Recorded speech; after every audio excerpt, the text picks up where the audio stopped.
मैं तुमको एक इतिहास सुनाता। एक बार देवर्षि नारद घूमते घूमते उत्तराखंड पहुंचे और उत्तराखंड में श्री बद्री विशाल भगवान की सन्निधि में पहुंचे।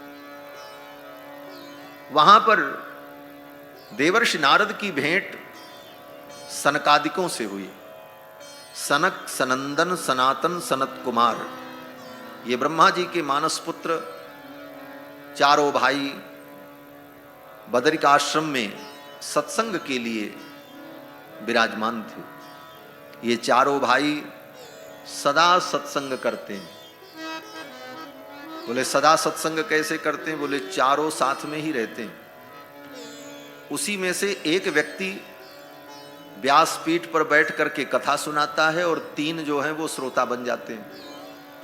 और जब वो कथा सुना करके थक जाते हैं तब वो उतर करके नीचे बैठ जाते हैं, श्रोता बन जाते हैं, और उन्हीं श्रोता में से एक उठ करके फिर व्यासपीठ पर बैठ जाते हैं और फिर कथा शुरू हो जाती है। इसी प्रकार चारों श्रोता और चारों वक्ता और नित्य भगवान की कथा में ही लीन रहते हैं। देखत बालक बहुकालीना, देखने में तो ये चारों बालक हैं लेकिन बड़े पुराने हैं। देखत बालक बहुकालीना, ब्रह्मानंद सदा लय लीना, ब्रह्मानंद में ही लीन रहते। और इनके जीवन का उद्देश्य क्या है? केवल भगवान की कथा, सदा भगवान की कथा सुनते रहते और भगवान की ही चर्चा करते रहते। चारों भाई बद्रिकाश्रम में विराजमान थे। नारद जी पहुंच गए। नारद जी इनके छोटे भाई हैं। ये चारों ब्रह्मा जी के पुत्र हैं और नारद जी भी ब्रह्मा के पुत्र हैं। नारद जी जब पहुंचे तो सनकादिकों को देखा। सनकादिकों ने नारद जी को देखा। नारद जी बड़े उदास थे। नारद जी का चेहरा उतरा हुआ था। तो सनकादिकों ने पूछा कि इदानीं शून्य चित्तोसी गतवित्तो यथा जनः। हे नारद, तुम इतने उदास क्यों हो? लगता है तुम्हारा धन लुट गया हो। जैसे किसी का धन लुट जाए तो व्यक्ति चिंतित हो जाता है, उसी प्रकार आप चिंतित हो। गतवित्तो यथा जनः। और तुम तो महात्मा हो, विरक्त हो। विरक्त व्यक्ति को, महात्मा को इतनी चिंता नहीं करनी चाहिए। तवेदम मुक्त संगस्य नोचितम बद कारणम। सनकादिकों ने कहा नारद तुम तो मुक्त संग हो, विरक्त महात्मा हो। विरक्त महात्मा को क्या चिंता? न बेटा न बेटी, न घर न मकान, न दुकान, न खेती, न राज, न पाट। किस बात की चिंता? विरक्त महात्मा को तो सदा प्रसन्न रहना चाहिए। न कुछ बिगड़ा है न कुछ बिगड़ेगा। कुछ बनाया ही नहीं तो बिगड़ेगा क्या? बिगड़ने का डर तो उसको होता जो बनाता। बोले घर बनाया, गिरस्ती बनाई, माल खजाना बनाया, बैंक बैलेंस बनाया, बोले उसको डर होता है कि कहीं बिगड़ न जाए। और जो कुछ बनाया ही नहीं तो क्या डर किस बात का? जो जीवन में कुछ बनाता नहीं, कुछ संग्रह करता नहीं, उसको बिगड़ने का डर भी नहीं होता। क्या बिगड़ेगा? विरक्त को ऐसे ही रहना चाहिए। सनकादिक ने कहा कि तवेदम मुक्त संगस्य नोचितम।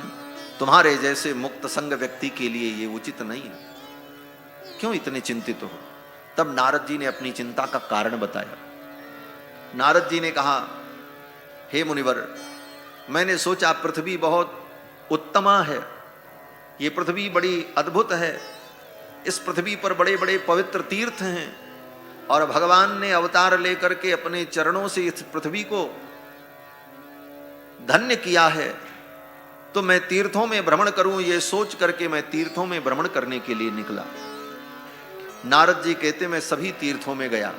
पुष्करम च प्रयागम च काशीम गोदावरीम तथा। पुष्कर, प्रयाग, काशी, गोदावरी, इन समस्त तीर्थों में मैंने भ्रमण किया। हरिक्षेत्रम कुरुक्षेत्रम श्रीरंगम सेतुबंधनम। श्रीरंगम सेतुबंधरामेश्वरम, कुरुक्षेत्र, इन समस्त तीर्थों में मैंने भ्रमण किया, लेकिन कहीं भी मुझे शांति नहीं मिली। नगरों में गया तो नगरों में मैंने क्या देखा? बोले बड़े बड़े नगर में, बड़े बड़े शहर में जितने लोग मिले, किसी के अंदर मुझे सत्य नहीं दिखाई पड़ा। सत्यम नास्ति तपः शौचम दया दानम न विद्यते। सत्य नहीं दिखाई पड़ा, तपस्या नहीं दिखाई पड़ी, पवित्रता नहीं दिखाई पड़ी, दया दानम न विद्यते, दया नहीं दिखाई पड़ी, दान नहीं दिखाई पड़ा। ये 5000 वर्ष पहले की बात नारद जी बता रहे हैं। आज तो कलयुग है। सत्यम नास्ति, सत्य नहीं दिखा नारद जी को। तपह, तपस्या नहीं दिखाई पड़ी। आज तपस्वी दिखाई पड़ते हैं लेकिन तपस्या ही नहीं दिखाई पड़ती। सेवक दिखाई पड़ते हैं, सेवा नहीं दिखाई पड़ती। बड़ी उल्टी रीति है कलयुग की महाराज। सत्यम नास्ति तपः शौचम, शौच नहीं दिखाई पड़ा। शौचम माने सुचिता। सुचिता का जो भाव है उसी को कहते शौचम, पवित्रता। क्यों बोले आज का आदमी स्वच्छता तो समझता है लेकिन पवित्रता नहीं समझता। और एक दूसरी बात, लोगों ने पवित्रता को और स्वच्छता को एक समझ लिया। यह बड़ी विडंबना। पवित्रता अलग है और स्वच्छता अलग है। आज हम स्वच्छता को तो समझते हैं लेकिन पवित्रता को नहीं समझते। स्वच्छता को समझते हैं, कपड़े खूब साफ होने चाहिए, बिस्तर खूब साफ होना चाहिए, बाथरूम टॉयलेट खूब साफ स्वच्छ होना चाहिए, लेकिन पवित्र क्या चीज होती, पवित्रता किसे कहते हैं, इस पर हम विचार नहीं करते। पवित्रता शास्त्र सम्मत होती है और स्वच्छता बोले स्वच्छता हमारी बुद्धि का विषय होता है। ये पवित्रता और स्वच्छता में इतना अंतर है। अब जैसे आपने अपना कपड़ा धुलने के लिए धोबी को दिया, लॉन्ड्री में दिया, तो कपड़ा धुल गया, कपड़ा स्वच्छ हो गया लेकिन पवित्र नहीं हुआ। कपड़ा वही पवित्र होता है जो अपने हाथों से धुला जाता है।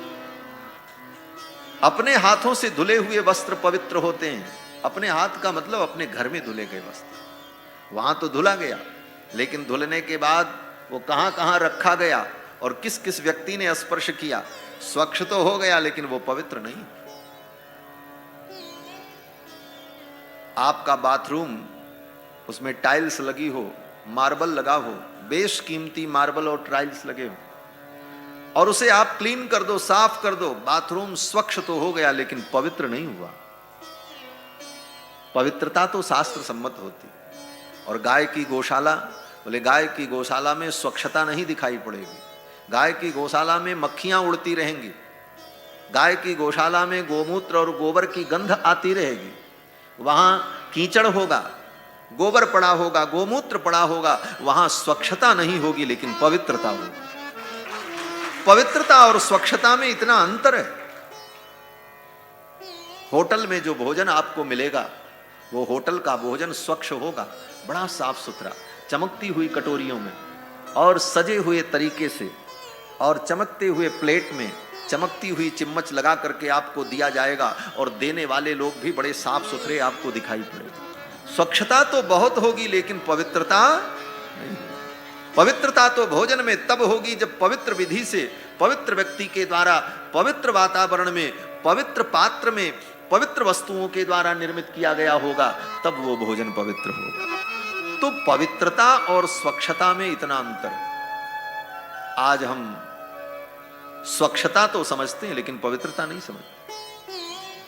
हम शौच क्रिया करके आते हैं तो हाथ को धोने के लिए साबुन का उपयोग कर लेते हैं। आजकल वो लिक्विड आता है उसका उपयोग कर लेते हैं। उसके उपयोग से आपका हाथ स्वच्छ हो गया, साफ हो गया, एक भी बैक्टीरिया नहीं, एक भी कीटाणु नहीं। हाँ, साफ हो गया क्योंकि आपने साबुन और डिटॉल का प्रयोग किया, लिक्विड का प्रयोग किया। आपका हाथ स्वच्छ तो हो गया लेकिन पवित्र नहीं हुआ। पवित्र कब होगा? बोले पवित्र तो तब होगा जब मिट्टी लगा करके शुद्ध करें। मृतिके हरमे पापम यन्मया दुष्कृतम कृतम। इसीलिए शास्त्र कहता है शौचादि क्रिया के बाद, आने के बाद मिट्टी लगा करके हाथ शुद्ध करो। सर्फ साबुन को यूज कर लो, लिक्विड भी यूज कर लो, लेकिन सब करने के बाद कम से कम 3 बार थोड़ी मिट्टी लेकर के उसको पवित्र भी कर लेना चाहिए, तब पवित्र होता है हाथ। स्वच्छता और पवित्रता में इतना अंतर। इसीलिए अभी भी जो इन विचारों को मानने वाले लोग हैं वो उसी तरह का व्यवहार कर। हम लोग भी स्वयं अब बाहर जाओ तो महाराज सबके घर में वो वॉश बेसिन में मिट्टी डालो तो मिट्टी जम जाए, पाइप जाम हो जाए। कहे महाराज आए और हमारे घर की वॉश बेसिन खराब करके गुरुजी चले गए। बोले ऐसी स्थिति में अपने धर्म का पालन कैसे हो? तो धर्म के पालन के लिए आप विचार करोगे सबका रास्ता मिलेगा, और नहीं मालूम तो हम रास्ता बताते हैं आप, इसीलिए तो हम लोग बने हैं। हाँ, जहां कोई रास्ता न मिले तो महात्मा ही कोई रास्ता बताए। तो हम लोग क्या करते हैं? बोले सुंदर मिट्टी लेकर के, पवित्र मिट्टी लेकर के उसको बढ़िया से पीस करके उसका पाउडर बना करके मिट्टी को, और फिर उसी मिट्टी में थोड़ा सा सर्फ डाल लिया और एक डिब्बे में पैक करके साथ में रखे रहते। जहां भी जाएंगे तो जो कुछ वहां है उससे हाथ की शुद्धि करने के बाद फिर वही मुल्तानी मिट्टी लेकर के 3-4 बार 5 बार 7 बार जितना समय मिला जल्दी जल्दी तो हाथ को शुद्ध कर लिया, तो कम से कम हाथ पवित्र हो गया, आप भगवान की सेवा के लायक हो गए। इसलिए पवित्रता शास्त्र सम्मत होती है और स्वच्छता हमारे बुद्धि का विषय। नारद जी कहते हैं कि मैं सब जगह गया लेकिन कहीं हमें पवित्रता नहीं दिखाई। सत्यम नास्ति तपस्सौचम दया दानम न विद्यते। और देखा गृहस्थों के यहां सब कुछ दिखाई पड़ा, लेकिन गृहस्थ का जो धर्म है अपने धर्म में लोग निरत नहीं दिखाई पड़े। नारद जी को बड़ी पीड़ा हुई। तीर्थों में भी गए, तीर्थों में भी उन्हें शांति नहीं मिली। नारद जी कहते हैं सब जगह से भ्रमण करते करते मैं वृंदावन में पहुंचा। नारद जी समस्त तीर्थों में भ्रमण करते हुए पृथ्वी की इस दशा को देखकर जब वृंदावन पहुंचे तो वृंदावन में जमुना के तट पर नारद जी को एक अद्भुत दृश्य दिखाई पड़ा। नारद जी ने देखा एक स्त्री युवती रो रही थी और उसके अगल बगल 2 बूढ़े पुरुष पड़े हुए थे और कई स्त्रियां उस स्त्री की सेवा कर रही थी। कोई चंवर डुला रही थी, कोई पंखा कर रही थी। तो नारद जी ने सोचा कोई होगी, दुनिया इतनी बड़ी है, कोई आया होगा। नारद जी तो अपने रास्ते जा रहे थे, तब तक उस स्त्री ने नारद जी को देख लिया और इस स्त्री ने नारद जी को बुलाया। भो भो साधो क्षणम तिष्ठ। हे साधु, हे संत, एक क्षण के लिए रुक जाओ। भो भो साधो क्षणम तिष्ठ मच्चिंतामपि नाशय। मेरी भी चिंता का नाश करो, मैं बड़ी दुखी हूं। नारद जी रुक गए। नारद जी ने पूछा, देवी आप कौन हो? कासित्वम का विमौ चेमा नार्यः का पद्मलोचना। नारद जी ने कहा, देवी आप कौन हो? और ये दोनों पुरुष जो आपके अगल बगल पड़े हैं ये बूढ़े कौन हैं? और ये देवियां जो आपकी सेवा कर रही हैं ये कौन है? विस्तार से आप बताओ। तब उस देवी ने कहा कि हे नारद जी, मेरा नाम भक्ति है, मैं भक्ति हूं। भक्ति का मतलब, बोले जैसे किसी का नाम शक्ति हो, किसी का नाम सावित्री हो, किसी का नाम भक्ति हो, ऐसे उसका नाम भक्ति रहा होगा? बोले ना ना, ऐसी बात नहीं। साक्षात भगवान की भक्ति, जिस भक्ति को हम आप ढूंढते हैं, जिस भक्ति की महिमा शास्त्र में कही गई, वो भक्ति ही मूर्तिमती होकर के वृंदावन में प्रकट थी। उस देवी ने कहा, अहम भक्तिरिति ख्याता, मेरा नाम भक्ति है। और ये दोनों अगल बगल जो मेरे पड़े हुए पुरुष हैं ये मेरे पुत्र हैं। इमऊ में तनयऊ मतऊ, ये मेरे तनय हैं, मेरे पुत्र हैं। एक का नाम ज्ञान है और एक का नाम वैराग्य। ज्ञान वैराग्य नामानऊ, मैं भक्ति हूं और ये मेरे पुत्र हैं ज्ञान और वैराग्य। ये दोनों बूढ़े मेरे अगल बगल पड़े हैं, बेहोश हैं। नारद जी ने कहा, इनको क्या हो गया? ये बीमार हैं। भक्ति ने कहा, काल योगेन जर्जरऊ, कलयुग के प्रभाव से ये जर्जर हो गए। कलयुग ने इनको बूढ़ा कर दिया, कलयुग ने इनको किसी काम लायक नहीं छोड़ा। कालयोगी न जर्जरो। और ये जो सेवा करने वाली स्त्रियां मेरे साथ हैं, ये भारत की पवित्र नदियां हैं। गंगाद्याह सरितश्चेमाः, गंगा जमुना सरस्वती कावेरी कृष्णवेणा तापी गोदावरी तुंगभद्रा कृतमाला पयस्वनी, ये भारत की पवित्र नदियां ही देवी के रूप में मेरी सेवा कर रही हैं। नारद जी तो बड़े प्रसन्न हुए। साक्षात भक्ति महारानी का दर्शन, ज्ञान वैराग्य का दर्शन, और इतनी भारत की पवित्र नदियों का मूर्तिमान होकर के दर्शन देना, ये तो बड़ा अद्भुत दृश्य है जमुना के तट पर। तो नारद जी ने भक्ति महारानी से पूछा, देवी आप कहां से आई हो? तब भक्ति महारानी ने अपना पूरा परिचय दिया। भक्ति महारानी ने कहा, मैं दक्षिण देश में उत्पन्न हुई, उत्पन्ना द्रविणे साहम, द्रविण देश में मैं उत्पन्न हुई। भक्ति की उत्पत्ति दक्षिण भारत में हुई और भगवान का प्राकट्य उत्तर भारत में हुआ। राम जी कहां प्रकट होते हैं? उत्तर भारत। कृष्ण भगवान कहां प्रकट होते हैं? बोले उत्तर भारत में। शालिग्राम भगवान कहां प्रकट होते हैं? बोले उत्तर भारत में। यहीं से सब जगह जाते। राम जी भी लंका तक गए तो कहां से गए? बोले अयोध्या ही से तो गए। कृष्ण भगवान द्वारिका तक गए, दक्षिण तक जाकर के भगवान कृष्ण ने मद्र देश की राजा की बेटी लक्ष्मणा से विवाह किया। तो भगवान भी यहां से चल करके गए। दक्षिण में भक्ति का प्रादुर्भाव होता है और उत्तर में भगवान का प्राकट्य होता है। और भक्ति महारानी दक्षिण में प्रकट हुई और वहां से चल करके उत्तर भारत आई। भक्ति महारानी कहती, मैं द्रविड़ देश में उत्पन्न हुई और कर्नाटक में मैं बड़ी हुई। उत्पन्ना द्रविणे साहम वृद्धिम कर्नाटके गता। द्रविड़ देश में उत्पन्न हुई और कर्नाटक में मैं बड़ी हुई। कलयुग के प्रारंभ में भक्ति का प्रादुर्भाव ही दक्षिण भारत में हुआ। इसीलिए भागवत में जब नव योगेश्वरों का संवाद आता है तो नव योगेश्वर संवाद में श्री जनक जी महाराज ने जब भक्ति की महिमा पूछी है तो नव योगेश्वर में जो करभाजन नाम के योगेश्वर हैं, उन्होंने भक्ति की महिमा बताते हुए कहा कि कलौ खलु भविष्यन्ति नारायण परायणाः। कलयुग में नारायण परायण भक्तों का प्रादुर्भाव होगा।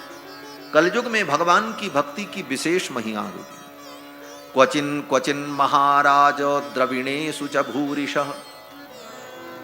कहीं कहीं भक्त लोग प्रकट होंगे, लेकिन द्रविणेषु च भूरिशः, दक्षिण भारत में प्रचुर मात्रा में भक्तों का प्रादुर्भाव होगा, वहीं से भक्ति का विस्तार होगा। इसीलिए भक्ति मार्ग के सभी आचार्यों का प्रादुर्भाव दक्षिण भारत में हुआ। भगवान रामानुजाचार्य दक्षिण भारत में प्रकट हुए, श्री निम्बारकाचार्य द्रविड़ देश में, श्री मध्वाचार्य जी महाराज द्रविड़ देश में, श्री वल्लभाचार्य जी महाराज द्रविड़ देश में, ये सभी आचार्य दाक्षिणात्य हुए, वैष्णवाचार्य। तो भक्ति का प्रादुर्भाव ही द्रविड़ देश में हुआ। और वहां पर करभाजन कहते हैं कि ताम्रपर्णी नदी अत्र कृतमाला पयस्वनी।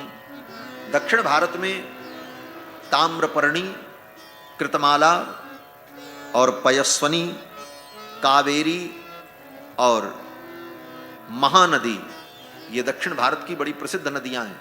जैसे हमारे उत्तर में गंगा जमुना सरयू और गोमती ये प्रसिद्ध नदियां हैं, उसी तरह दक्षिण भारत में ये ताम्रपर्णी, कृतमाला, पयस्वनी, कावेरी और महानदी, इन नदियों की बड़ी महिमा है महाराज।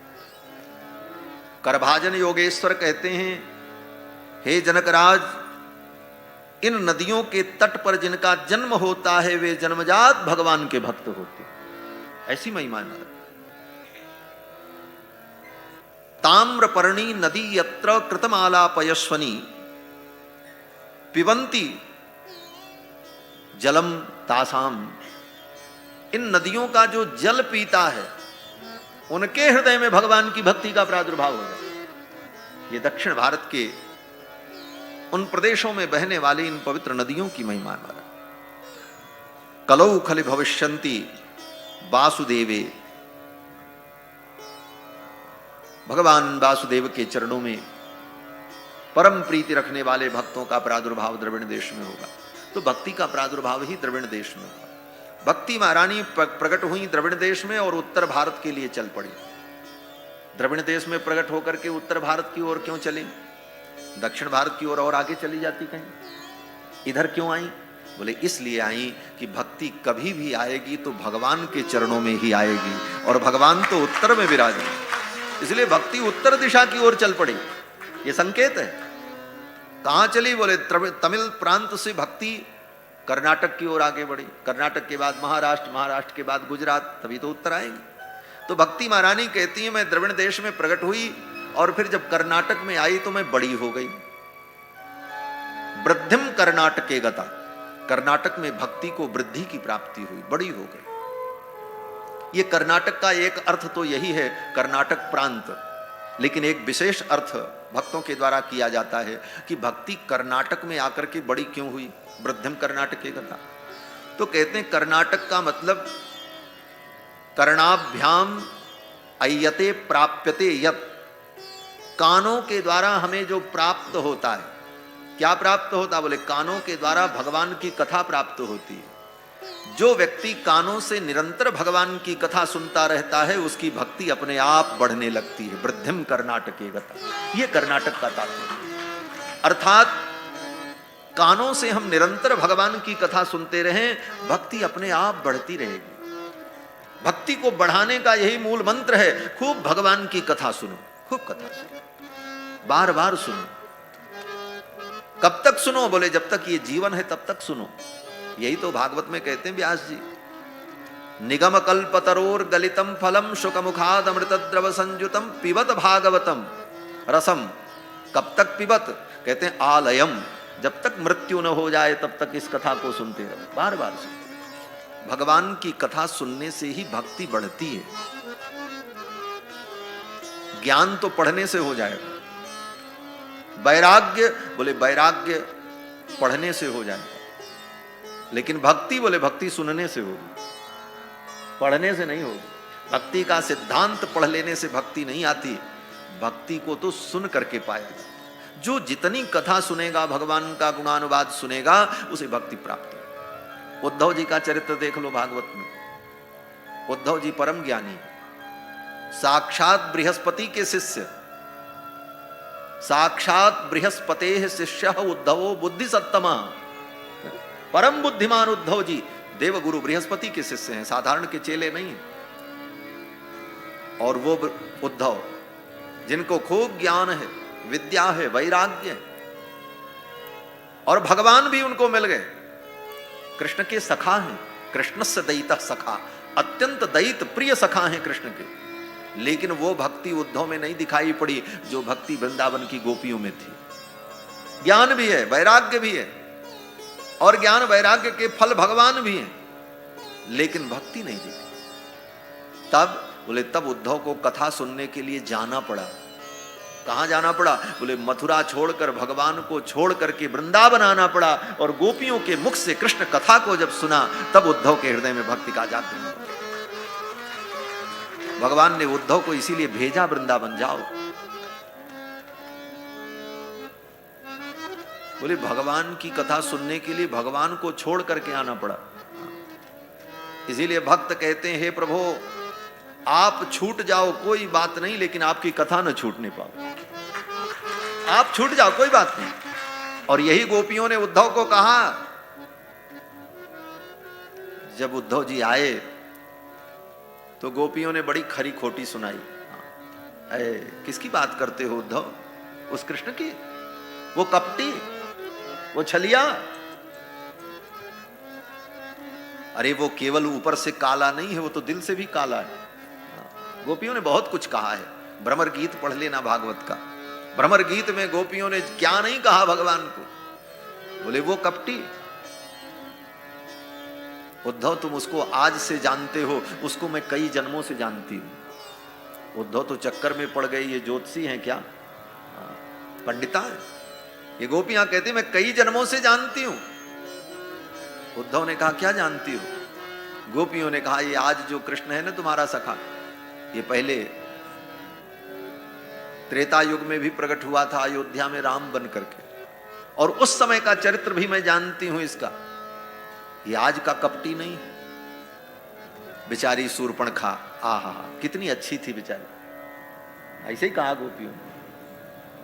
वो बेचारी आई और कितने भाव से इनको देखकर इन पर मुग्ध हो गई। अपनी लोक लज्जा त्याग दिया उसने और इन पर मुग्ध हो गई। और इन्होंने उसका नाक कान काट लिया। स्त्री अकृत विरूपाम, गोपियों ने यही कहा भागवत में, उस स्त्री को कुरूप बना दिया। ये आज का कपटी है उद्धव, और इसके कई जन्मों का वृत्तांत मुझे मालूम है। एक बार ये बामन बना था, हाँ बामन बन करके आया, कपट ब्रह्मचारी का वेश बना करके, माया माणवकम हरिम, माया के द्वारा माणवक ब्रह्मचारी बन करके आया। और राजा बलि को देखो, राजा बलि के हृदय में कितनी भक्ति थी। भक्ति के परवश होकर राजा बलि ने अपने गुरु तक की बात नहीं मानी और 3 पग पृथ्वी देने का संकल्प कर लिया। और इस कपटी को देखो, दिखाने के पांव छोटे छोटे और नापते समय इतने बड़े। ये कपट नहीं तो और क्या? 3 पदा विचक्रमे विष्णुर गोपा अदाभ्य, वेद कहता। दिखाने के पांव अलग और नापने के अलग, खाने के दांत अलग और दिखाने के दांत अलग। जिसने सब कुछ दिया, गुरु की बात तक नहीं मानी, उसी का सर्वस्व हरण कर लिया, राजा बलि का सर्वस्व ले लिया। ये तो उसी प्रकार से ध्वांगशवत, गोपियां कहती कौए के समान, जैसे कौआ को जो रोटी खिलाता है उसी की खोपड़ी पर वो मंडराता है। जिस राजा ने अपना सर्वस्व दे दिया, अपने गुरु तक की बात नहीं मानी, उस राजा का सर्वस्व हरण करके इन्होंने कौवे जैसा व्यवहार किया। गोपियों ने तो बड़ी खरी खोटी सुनाई। गोपियों ने कहा उद्धव और बताऊं, इसने एक बार नरसिंह रूप धारण किया था। बाप बेटे में झगड़ा था। हिरण्यकश्यपु चाहता था प्रहलाद मेरे अनुकूल रहे। दुनिया का हर पिता यही चाहता है कि मेरा बेटा मेरे अनुकूल हो। अगर हिरण्यकश्यपु ने चाहा तो गलत क्या किया? और अगर आप सर्वज्ञ थे, आप सर्वसमर्थ थे, तो आपको जाकर के उस हिरण्यकश्यपु को शुद्ध बुद्धि दे देनी चाहिए थी और उसकी बुद्धि को शुद्ध करके बाप और बेटे को मिला देना चाहिए था। लेकिन आपने जाकर के उस बेचारे हिरण्यकश्यपु को मार डाला। भाई देखो, गोपियों का भी तर्क अपने ढंग का। गोपियों ने इतने सारे तर्क दिए तो उद्धव जी की तो बुद्धि चकरा गई, सारा ज्ञान हवा हो गया। उद्धव जी ने कहा इनको तो मैं नहीं समझा पाऊं। उद्धव जी ने कहा अच्छा एक बात करो, अब सुन करके मेरे कान थक गए। मेरे कृष्ण की इतनी निंदा मैं नहीं सुन सकता। उद्धव जी ने कहा कृष्ण से अगर इतनी परेशानी है, कृष्ण इतने कपटी हैं, कृष्ण इतने छलिया हैं, तो अरे गोपियों ऐसे कृष्ण की चर्चा भी छोड़ दो, बंद करो। क्यों कृष्ण की चर्चा करती हो? तब गोपियों ने बड़ी अद्भुत बात कही। गोपियों ने कहा उद्धव हम कृष्ण को छोड़ सकती हैं लेकिन कृष्ण की चर्चा नहीं छोड़ सकते, कृष्ण की कथा नहीं छोड़ सकते। कृष्ण छोड़े जा सकते हैं, कृष्ण जहां जाना हो चले जाएं, लेकिन कृष्ण की कथा मेरे जीवन में बनी रहे, ये कृष्ण कथा मुझसे दूर न जाए। ये गोपियों ने कहा। गोपियां कहती दुस्त्यजस तत्कथार्थ, कृष्ण की कथा दुस्त्यज है, इसे त्यागा नहीं जा सकता। उद्धव ने कहा इस कथा की क्या विशेषता है? तो गोपियों ने कहा उद्धव कृष्ण कहीं भी चले जाएं कोई दिक्कत नहीं, लेकिन कृष्ण की कथा मेरे जीवन में बनी रहे, क्योंकि ये कृष्ण की कथा, इसकी एक बूंद अगर कान में पड़ जाए, यदनुचरित लीला कर्ण पीयूष विप्रुट सकृत नवधूत द्वंद्व धर्मा विनष्टा। भगवान के कथा की एक बूंद अगर कान में पड़ जाए तो जीवन के सारे द्वंद्व समाप्त हो जाए। और ये कथा व्यक्ति को कृष्ण प्रेमी बना देती है, इसलिए इस कथा का हम त्याग नहीं कर सकते। कथा हमारे जीवन में बनी रहे, कथा रहेगी तो कृष्ण भी आज नहीं कल हमें मिल जाएंगे, इसलिए कथा का त्याग नहीं हो। तो कथा भगवान की ये भक्तों को अत्यंत प्रिय। श्री हनुमान जी महाराज को देख लो, हनुमान जी बैकुंठ नहीं गए। राम जी जब बैकुंठ जाने लगे लीला को पूर्ण करके, तो राम जी ने कहा सब चलो तैयारी करो। बोले कहाँ की तैयारी करें? बोले बैकुंठ चलना है, अब यहाँ की लीला पूरी हो गई, अब बैकुंठ चलना। सब लोग तैयारी करने लगे, अपना बोरिया बिस्तर बांधने लगे, बोले अब तो बैकुंठ चलना। हनुमान जी को बुलाया और भगवान ने कहा हनुमान तुम्हारी तैयारी हो गई? बोले क्या तैयारी? बोले बैकुंठ चलना है ना। हनुमान जी ने कहा चलना तो है, लेकिन मुझे कुछ पूछना था। भगवान ने कहा क्या पूछना था? हनुमान जी ने कहा बैकुंठ तो हम चलेंगे आपके साथ, लेकिन आप ये बताओ बैकुंठ में कथा कै बजे से होती है? कथा की टाइमिंग क्या है? हाँ, तो भगवान मुस्कुराने लगे और भगवान श्री राम ने कहा हनुमान बैकुंठ में कथा नहीं होती, वहां तो हम होते हैं। हाँ, बैकुंठ में हमारी कथा नहीं होती, बैकुंठ में तो हम होते हैं। तो हनुमान जी ने हाथ जोड़ करके बड़ी विनम्रता से कहा, हनुमान जी ने कहा प्रभु आपकी आज्ञा का मैंने कभी उल्लंघन नहीं किया, लेकिन आपकी इस आज्ञा का मैं पालन नहीं कर सकता, मुझे बैकुंठ नहीं जाना है, मैं तो यहीं रहूंगा। बोले मुझे छोड़ दोगे? हनुमान जी ने कहा प्रभु बैकुंठ में आपकी कथा नहीं मिलेगी और यहां मृत्यु लोक में रहूंगा तो आपकी कथा सुनने को हमें मिलेगी। भगवान ने कहा मुझसे ज्यादा मेरी कथा का महत्व है। हनुमान जी ने कहा प्रभु आपका भी महत्व है, आपकी कथा का भी महत्व है, मेरे लिए दोनों महत्वपूर्ण है और हमें दोनों चाहिए।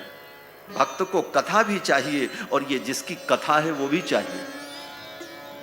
लेकिन भगवान जहां होते हैं वहां भगवान की कथा हो ये कोई जरूरी नहीं है, लेकिन जहां भगवान की कथा होती है वहां भगवान जरूर होते हैं। जहां भगवान की कथा होती है वहां भगवान जरूर होते हैं। स्वयं भगवान कहते हैं नाहम बसामि वैकुंठे योगिनाम हृदय न च मद भक्ताः यत्र गायन्ति तत्र तिष्ठामि नारद। भगवान कहते हैं जहां मेरे भक्त मेरा गुणगान करते मैं वहीं रहता हूं।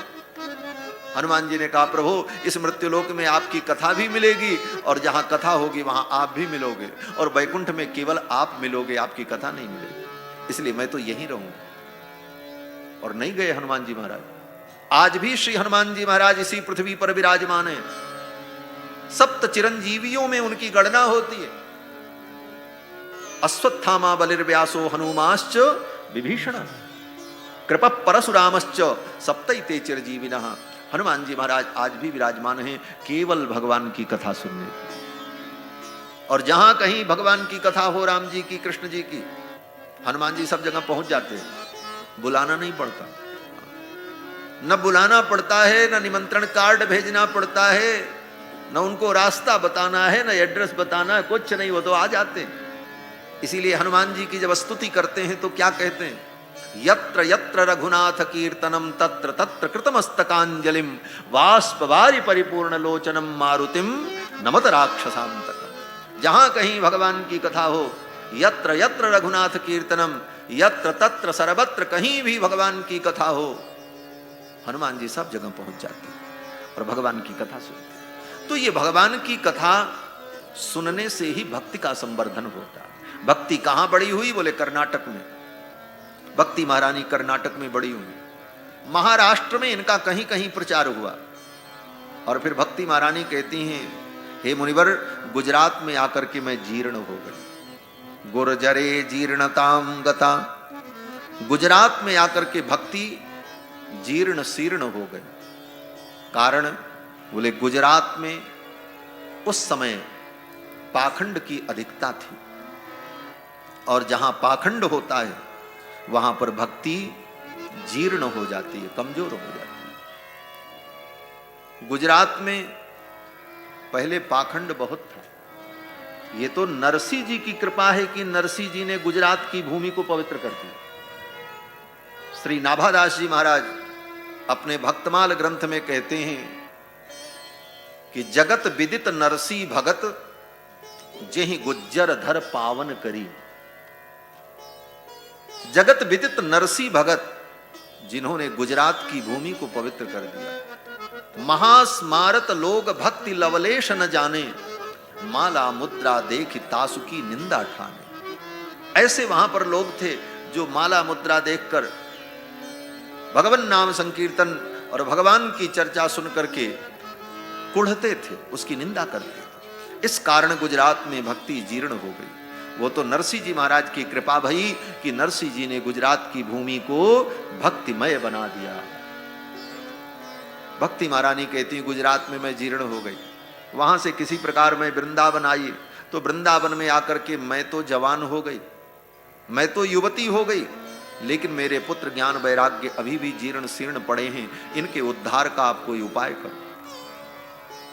भक्ति महारानी ने नारद जी से 2 प्रश्न किया यहां पर। भक्ति महारानी ने अपने दुख का निवेदन किया और भक्ति महारानी ने कहा कि ये मेरे पुत्र ज्ञान वैराग्य जीर्ण शीर्ण हो गए, इसका कारण कलयुग है। कलयुग के कारण ये जीर्ण शीर्ण हुए। काल योगे न जर्जरो। एक बात बताओ नारद जी,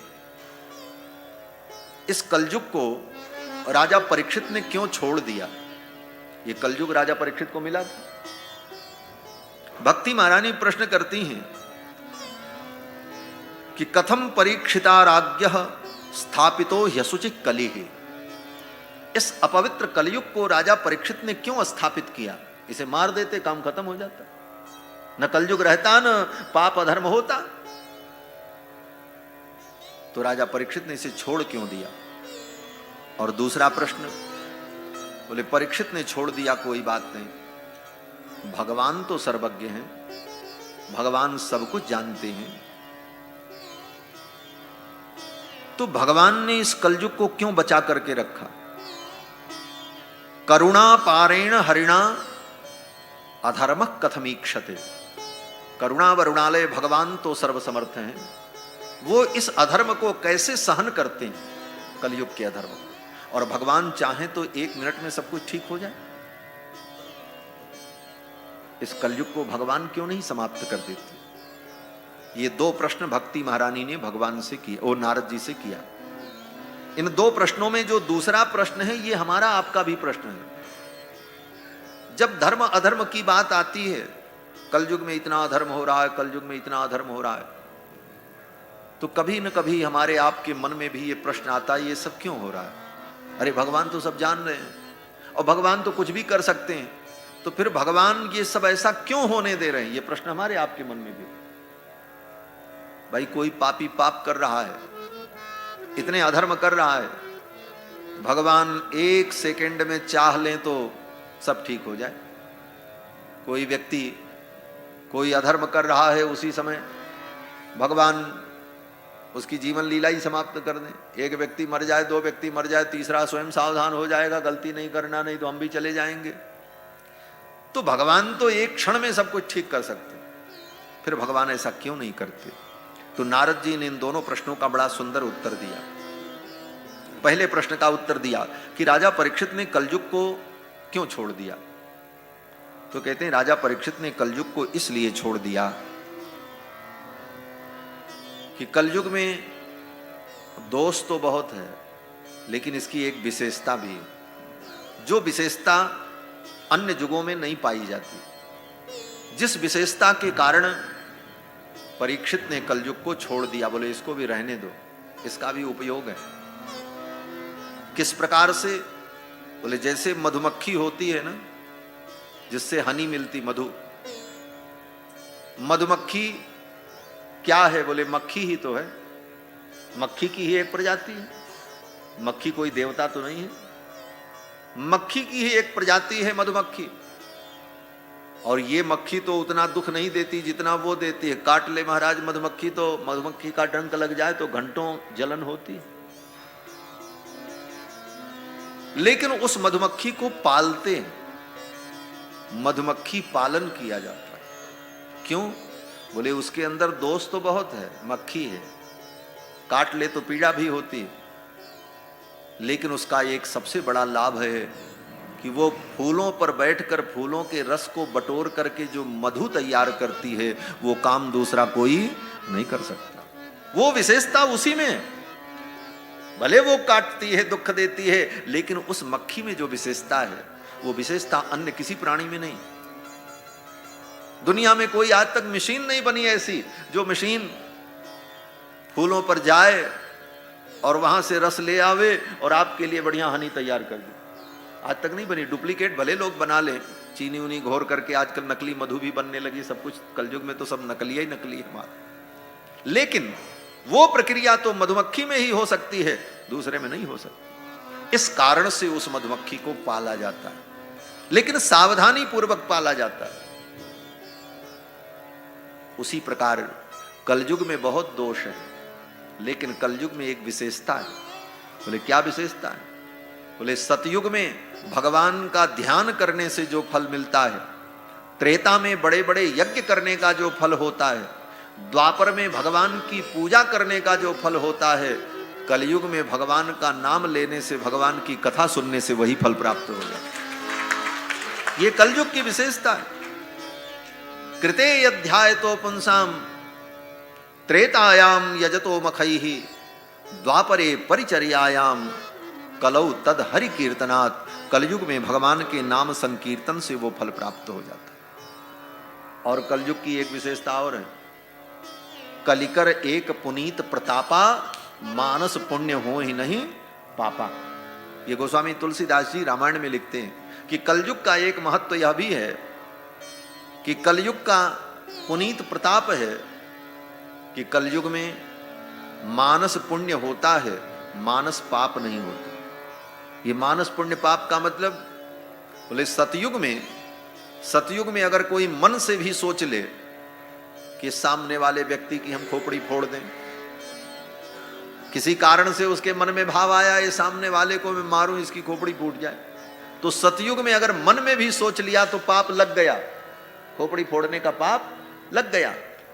त्रेता युग में आपने मन में विचार किया, पाप लग गया। लेकिन कलयुग में, बोले कलयुग में इतनी छूट है कि आप मन में जब तक सोचोगे तब तक पाप नहीं लगेगा। पाप तब लगेगा जब आप वो पाप कर डालोगे। जब तक करोगे नहीं वो पाप, तब तक आपको पाप नहीं लगेगा। मन में सोचने से पाप नहीं लगेगा। कलयुग में इतनी छूट दी, मानस पुण्य हो ही नहीं पापा। कलयुग में मन से किया गया पाप नहीं लगता, और पुण्य, बोले पुण्य लगता है।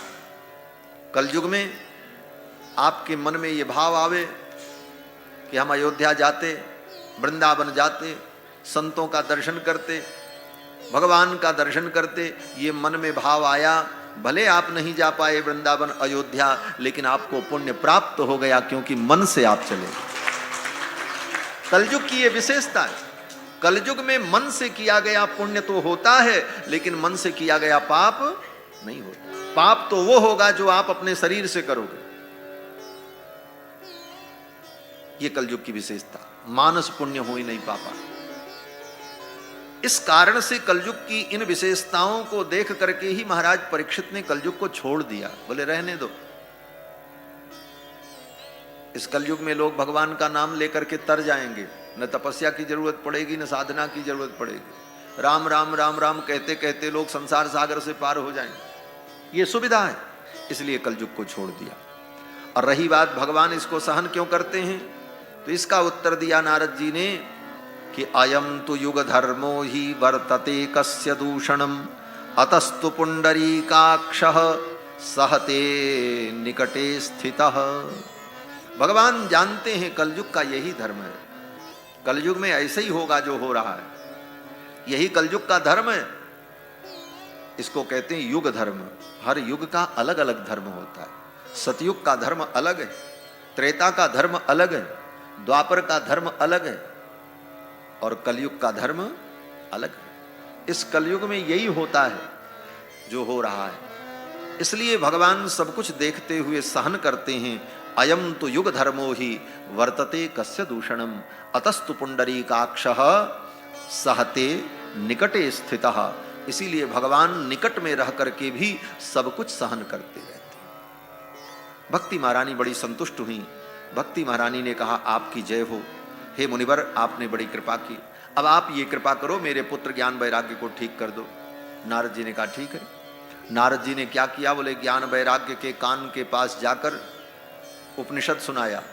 वेदांत सुनाया और गीता सुनाई। क्यों? बोले गीता वेद वेदांत पढ़ने पर ही ज्ञान होता है और ज्ञान होने पर ही वैराग्य होता है।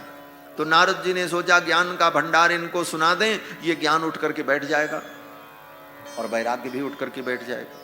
नारद जी ने ज्ञान वैराग्य के कान के पास जाकर के वेद वेदांत घोषैश्च गीता पाठैर मुहुर्मुहु, वेद वेदांत का घोष किया, गीता पाठ सुनाया, लेकिन न ज्ञान उठा न वैराग्य उठा, दोनों पड़े के पड़े। नारद जी ने दोनों के कान के पास अपना मुख लगा करके मुखम संयोज्य करणांते शब्दमुच्चैः समुच्चरन्, कानों के पास अपना मुख लगा करके नारद जी ने कहा ज्ञान प्रबुद्धताम शीघ्रम रे वैराग्य प्रबुद्धताम, अरे ज्ञान उठ जाओ, अरे वैराग्य उठ जाओ। न ज्ञान उठा न वैराग्य उठा, दोनों पड़े के पड़े रहे। वेदांत सुनाया, उपनिषद सुनाया, गीता सुनाई, कान के पास जाकर के नारद जी ने अपना मुख लगा करके उनको जगाया, अरे ज्ञान उठो, अरे वैराग्य उठो। न ज्ञान उठा न वैराग्य उठा। तब नारद जी को बड़ी चिंता हुई। उसी समय आकाशवाणी हुई, हे नारद तुम सत्कर्म करो, सत्कर्म करने पर ये ज्ञान वैराग्य स्वस्थ हो जाए। आकाशवाणी बंद हो गई। नारद जी ने सोचा कौन सा सत्कर्म करें, अभी तक जो कर रहे थे ये कोई कुकर्म तो नहीं था, ये भी तो सत्कर्म ही था। वेदांत और गीता पाठ ये भी तो सत्कर्म है, लेकिन अब कौन सा सत्कर्म करें? नारद जी को तो बड़ा संदेह हुआ। नारद जी ने ज्ञान वैराग्य भक्ति को वहीं छोड़ा वृंदावन में और कहा देवी आप बैठो, अब तो मैं चला। भक्ति महारानी ने कहा मेरा समाधान नहीं हुआ। नारद जी ने कहा बस अब आपका समाधान ढूंढने ही मैं जा रहा हूं। पहले तो मैं ये पता लगाऊं कौन सा सत्कर्म है जिस सत्कर्म के करने पर ज्ञान वैराग्य ठीक होंगे, क्योंकि आकाशवाणी ने कहा है एतदर्थम तु सत्कर्म सुरर्षे तुम समाचर, हे देवर्षि तुम इसके लिए सत्कर्म करो। नारद जी चल पड़े सत्कर्म की परिभाषा जानने के लिए। बड़े बड़े मुनि महात्माओं के पास गए, लेकिन नारद जी को किसी ने सटीक उत्तर नहीं दिया। और इसी प्रश्न का उत्तर ढूंढने के लिए नारद जी कहां पहुंच गए? बोले उत्तराखंड पहुंच गए। उत्तराखंड में ही उत्तर मिलता है, ऐसे प्रश्नों का उत्तर तो उत्तराखंड में ही मिलेगा। नारद जी पहुंच गए कहां? बोले बद्री विशाल क्षेत्र में, बद्री नारायण भगवान के। और वहां इनको सनकादिक मिले। तब नारद जी ने सनकादिकों से कहा मेरी चिंता का यही कारण है, मैं सत्कर्म की परिभाषा जानना चाहता हूं। सनकादिकों ने कहा बस इतनी सी बात? सुनो, सबसे बड़ा सत्कर्म है ज्ञान यज्ञ। सत्कर्म सूचको नूनम ज्ञान यज्ञ स्मृतो बुधैहि। सनकादिकों ने कहा ज्ञान यज्ञ ही सबसे बड़ा सत्कर्म है। नारद जी ने कहा यह ज्ञान यज्ञ कैसे होता है? तो सनकादिकों ने कहा कि श्रीमद्भागवतालापस्सतु गीत शुकादिभिः, श्रीमद्भागवत महापुराण की जो कथा है जिसको शुकदेव जी ने राजा परीक्षित को सुनाया है, इस कथा का श्रवण ही सत्कर्म है। यही सबसे बड़ा सत्कर्म।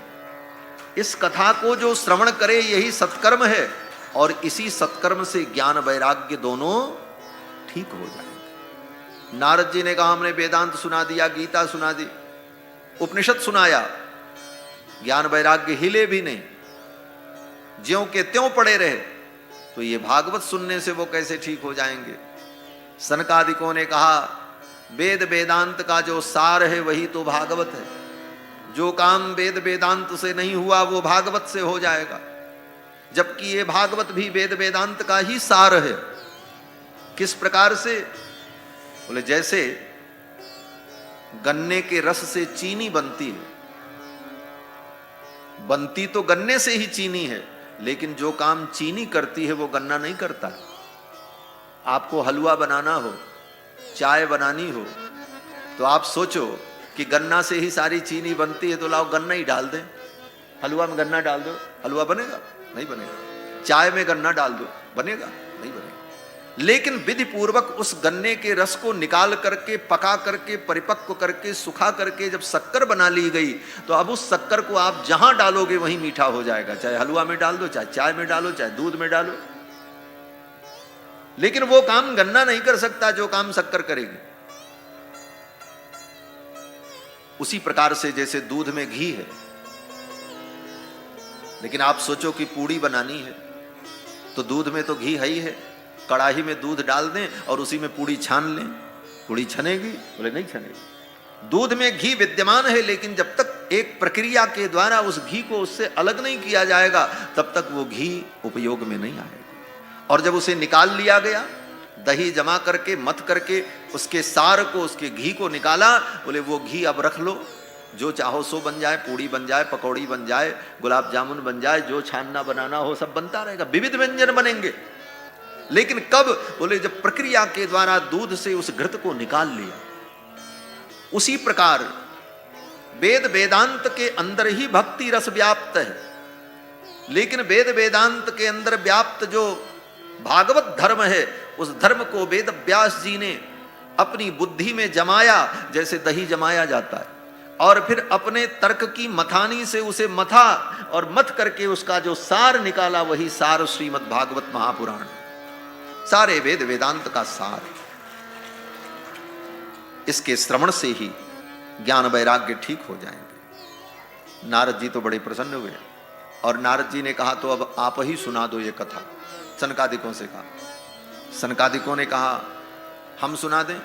बोले हाँ, आपने जब उपाय बताया है तो आप ही ये भागवत कथा ज्ञान यज्ञ सुना करके भक्ति ज्ञान वैराग्य को ठीक कर दो। सनकादिकों ने कहा ठीक है, चलो। बोले कहाँ कथा होगी? बोले चलो नीचे गंगा के तट पर चलते हैं। बद्रीनाथ धाम से उतर करके कहाँ आए? बोले हरिद्वार में आए। गंगा द्वार समीपे तु तटमानंद नामकम, गंगा द्वार समीपे तु, हरिद्वार का ही नाम गंगा द्वार है।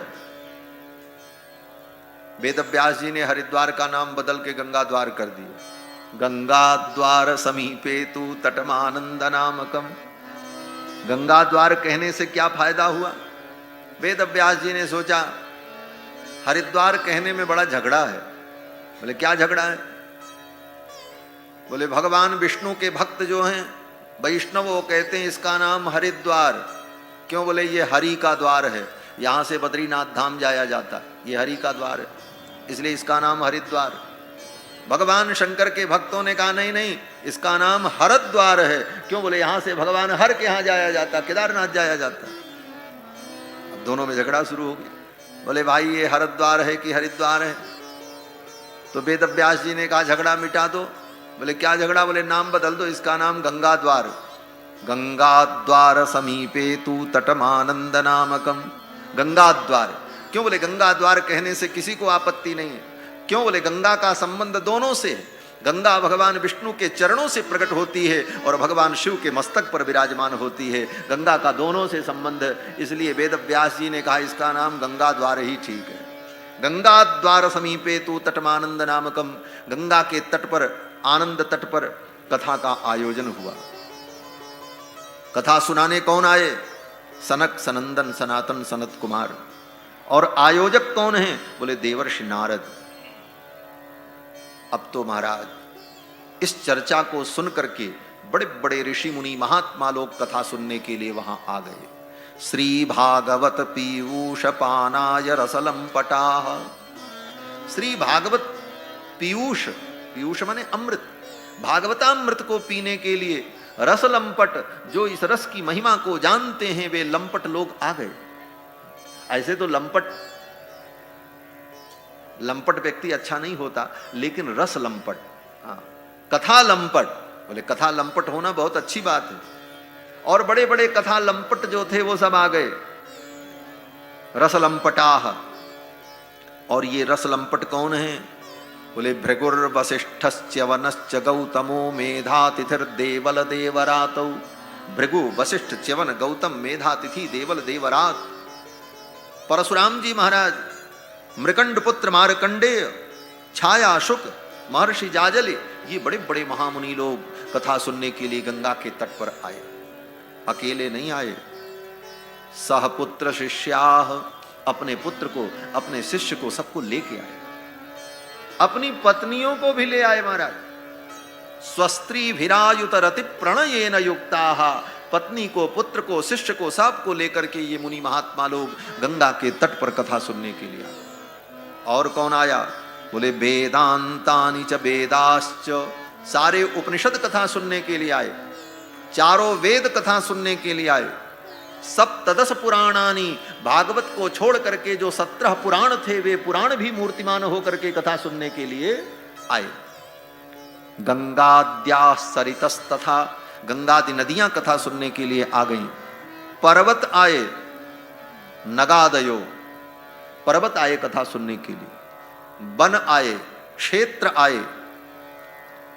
जब सब कथा सुनने के लिए आए, गंगा के तट पर कथा प्रारंभ हुई। सनकादिकों ने सर्वप्रथम भगवान की कथा की महिमा का वर्णन किया और सनकादिकों ने कहा ये कथा कभी भी सुनी जा सकती। देखो, हर कार्य के लिए मुहूर्त होता है। विवाह कब करना? बोले विवाह का मुहूर्त देखो पंचांग में, अमुक नक्षत्र हो, अमुक तिथि हो। जनेऊ कब होना? बोले यज्ञोपवीत व्रतबंध में मुहूर्त देखना। यज्ञ कब करना? बोले यज्ञ में मुहूर्त देखना पड़ेगा। अग्निवास हो और ग्रह नक्षत्र अनुकूल हो, बृहस्पति और शुक्र अस्त न हो, अनेक अनेक नियम जो ज्योतिष शास्त्र के, हर कार्य के लिए मुहूर्त है। यहां तक कि यात्रा में भी मुहूर्त देखो। लेकिन भगवान की कथा के लिए, बोले भगवान की कथा के लिए कोई मुहूर्त नहीं है। जब शुरू कर दो तभी से कथा शुरू हो जाए। दिनानाम नियमो नास्ति। सनकादिक कहते हैं भगवान की कथा के लिए दिन का कोई नियम नहीं है, किस दिन सुनो किस दिन नहीं सुनो। दिनानाम नियमो नास्ति सर्वदा श्रवणम मतम। भगवान की कथा तो सर्वदा सुननी चाहिए, दिन का कोई नियम नहीं। आज से सुनो, कल से सुनो, चाहे जब सुनो। लोग कहते महाराज भागवत सुनने के लिए मुहूर्त देखा जाए, फला महीना में अच्छा होगा। बोले फला महीने में कथा सुनोगे ये अच्छा नहीं होगा, जितना जल्दी सुन लो ये अच्छा होगा। पता नहीं उस समय तुम रहो कि न रहो। राजा परीक्षित ने कथा सुनी तो कोई मुहूर्त देख करके थोड़ी सुना था, वो तो तय हो गया। आज के 7वें दिन महाराज परीक्षित को मरना है और सब छोड़ करके गंगा के तट पर आ गए। सुखदेव भगवान आए और कथा शुरू हो गई। कोई मुहूर्त की जरूरत। भगवान की कथा के लिए, भगवान की शरण में जाने के लिए, भगवान की भक्ति के लिए कोई मुहूर्त नहीं है। जितना जल्दी आप शुरू कर दो वही मुहूर्त है। तदेव लग्नम सुदिनम तदेव, चातारा बलम चंद्र बलम तदेव, विद्या बलम दैव बलम तदेव, लक्ष्मी पते तेंग्र युगम स्मरान। वही मुहूर्त है, वही नक्षत्र है जिस मुहूर्त नक्षत्र में आपने काम शुरू कर दिया। हमारे पूज्य आचार्य चरण एक बड़ा सुंदर उदाहरण देते थे कि एक कोई व्यक्ति उनके पास गया। बोले महाराज आज भी एकादशी है और कल भी एकादशी है, तो क्या करें? आज वाली एकादशी रहें कि कल वाली रहें? कभी कभी होती ना 2 एकादशी, अलग अलग मत के अनुसार। अस्मार्त मत अलग और वैष्णव मत अलग, तो वैष्णव लोगों के मत के अनुसार 1 दिन बाद एकादशी होती। तो कोई भक्त आया और पूज्य महाराज श्री से बोला महाराज जी आज भी एकादशी है, कल भी एकादशी है और शास्त्र दोनों का समर्थन करता है, तो आज वाली एकादशी रहें कि कल वाली रहें? तो महाराज जी हंसने लगे। महाराज जी ने कहा आज वाली रह लो। बोले कल वाली रह लें तो क्या दिक्कत है? बोले कल अगर रहना तो कल वाली भी रह लेना, पहले तो आज वाली रह लो। हाँ, अगर कल रहना तो कल वाली भी रहना एकादशी, लेकिन आज जो सामने है पहले इसका तो लाभ ले लो। इसीलिए गोस्वामी तुलसीदास जी कहते हैं राम की शरण जाए साइत सुदिन न हेरिए। भगवान की शरण में जाने के लिए, भगवान की भक्ति के लिए, भगवान की कथा के लिए साइत और सुदिन नहीं देखा जाता। जो दिन आ जाए उसी में शुरू कर दो, वही सुंदर मुहूर्त है। अब तो सनकादिकों ने भागवत की महिमा का वर्णन किया और महिमा का वर्णन करते हुए जब कथा सुनाने लगे सनकादिक, तब तक भक्ति महारानी अपने पुत्र ज्ञान वैराग्य को लेकर कथा के मध्य में आ गई। भक्ति महारानी अपने पुत्र ज्ञान वैराग्य को लेकर के वो हरिद्वार में कथा के मध्य में ही आ गई। कैसे आई? सूत जी कहते हैं कि भक्ति सुतौ तौ तरुणौ गृहीत्वा, भक्ति के पुत्र ज्ञान वैराग्य तरुण हो गए, जवान हो गए। भगवान की कथा होने जा रही है ये सुन करके ज्ञान वैराग्य जवान हो गए। सुन करके जवान नहीं हुए, सुनने के लिए जवान हो गए महाराज। और भक्ति अपने दोनों पुत्रों को लेकर के चल करके आई। कथा शब्दम समाकर्ण्य तत्त्रिकम तरुणायते, कथा होने जा रही है ये सुन करके ज्ञान वैराग्य भक्ति तीनों जवान हो गए। और ज्ञान वैराग्य को लेकर के भक्ति महारानी आ गई कथा में। भक्ति सुतौ तौ तरुण गृहीत्वा प्रेमैक रूपा सहसा विरासीत। प्रेम स्वरूपा भक्ति महारानी अपने पुत्र ज्ञान वैराग्य को लेकर के गंगा के तट पर उस कथा में आ गई। और कहां आ गई? बोले मुनियों के मध्य में आ गई। और कुछ गुनगुना रही थी भक्ति महारानी। क्या गुनगुना रही थी? बोले भक्ति महारानी के मुख से मधुर मधुर भगवन नाम संकीर्तन निकल रहा था। कौन सा संकीर्तन? बोले श्री कृष्ण गोविंद हरे मुरारे नाथेति नामानि मुहुर्वदन्ति। श्री कृष्ण गोविंद हरे मुरारे हे नाथ नारायण वासुदेव। यही संकीर्तन करती हुई भक्ति महारानी कथा में अपने पुत्र ज्ञान वैराग्य को लेकर के आ गई। ये कीर्तन भक्ति महारानी का कीर्तन है। श्री कृष्ण गोविंद हरे मुरारे हे नाथ नारायण वासुदेव। श्री कृष्ण गोविंद हरे मुरारे हे नाथ नारायण वासुदेव। श्री कृष्ण गोविंद हरे मुरारे हे नाथ नारायण वासुदेव। कृष्ण गोविंद हरे मुरारे हे नाथ नारायण वासुदेव। हे नाथ नारायण वासुदेव। हे नाथ नारायण वासुदेव। हे नाथ नारायण वासुदेव। हे नाथ नारायण वासुदेव। नारायण वासुदेव।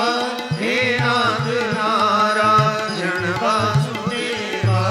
हे नाथ नारायण वासुदेव।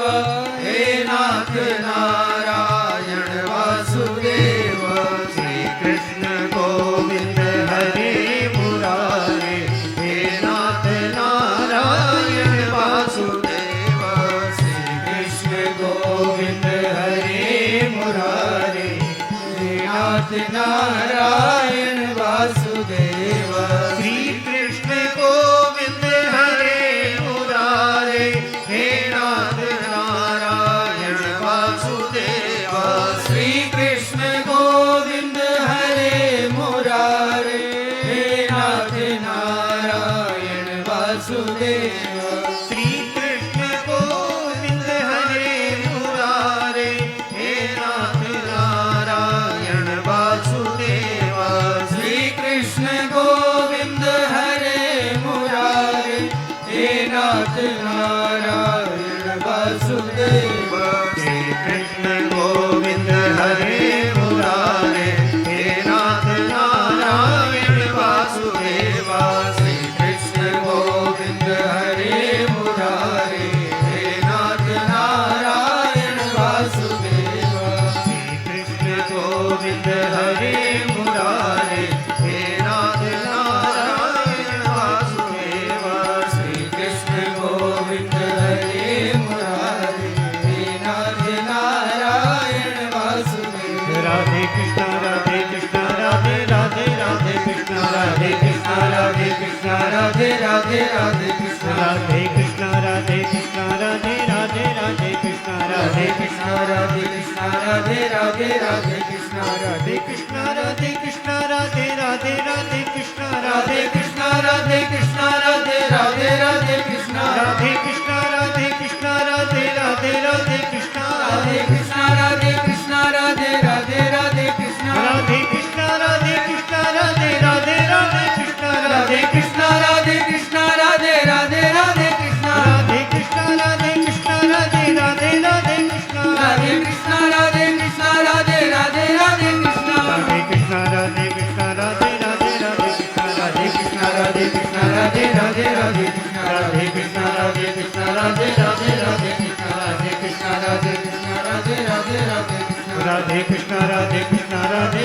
राधे कृष्ण राधे कृष्ण राधे कृष्ण राधे राधे राधे कृष्ण राधे कृष्ण राधे कृष्ण राधे राधे राधे कृष्ण राधे कृष्ण राधे कृष्ण राधे राधे राधे कृष्ण राधे कृष्ण राधे कृष्ण राधे राधे राधे कृष्ण राधे कृष्ण राधे कृष्ण राधे राधे राधे कृष्ण राधे कृष्ण राधे कृष्ण राधे राधे राधे कृष्ण राधे कृष्ण राधे कृष्ण राधे राधे राधे कृष्ण राधे कृष्ण राधे कृष्ण राधे राधे राधे कृष्ण राधे कृष्ण राधे कृष्ण राधे राधे राधे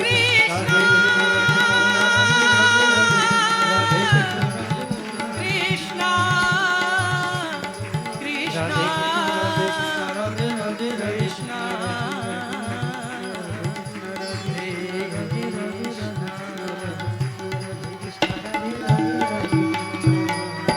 बोलो श्री गोविंद भगवान की जय जय जय श्री राधे